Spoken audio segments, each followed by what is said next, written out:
ഈശോയെ, ഞാൻ ഒറ്റയ്ക്കെല്ലാം ചെയ്യണം, ഇവളോടൊന്ന് സഹായിക്കാൻ പറ. മാർത്ത, മാർത്ത, നീ പലതിനെക്കുറിച്ചും ഉത്കണ്ഠാകുലയും അസ്വസ്ഥയുമായിരിക്കുന്നു. ഒന്ന് മാത്രമേ ആവശ്യമുള്ളൂ. മറിയം നല്ല ഭാഗം തിരഞ്ഞെടുത്തിരിക്കുന്നു, അത് അവളിൽ എടുക്കപ്പെടുകയില്ല. വിശുദ്ധ മാർത്ത പലപ്പോഴും ആദിത്യ മര്യാദയുടെ പേരിൽ അറിയപ്പെടുന്നു. സുവിശേഷങ്ങളിൽ ഇത് വളരെ വ്യക്തമായി ചിത്രീകരിച്ചിരിക്കുന്നു.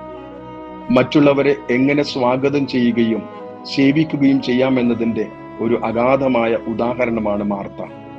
കൂടാതെ വിശുദ്ധ മാർത്ത ആഴമായ വിശ്വാസത്തിന് പേരുകേട്ടവളാണ്. യേശുവുമായുള്ള അവളുടെ ഇടപെടലുകൾ അവന്റെ ദിവ്യശക്തിയിലും അധികാരത്തിലുമുള്ള ആഴമായ വിശ്വാസം പ്രകടമാക്കുന്നു.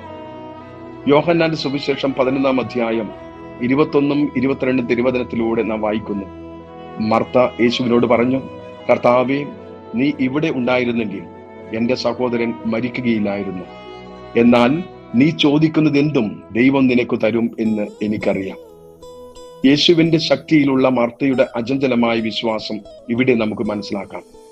തന്റെ സഹോദരൻ ലാസറിന്റെ മരണത്തെ അഭിമുഖീകരിച്ചിട്ടും യേശുവിന് അത് തടയാൻ കഴിയുമായിരുന്നുവെന്നും യേശു എന്തു ചോദിച്ചാലും ദൈവം നൽകുമെന്നും അവൾ ആത്മവിശ്വാസം പ്രകടിപ്പിക്കുന്നു.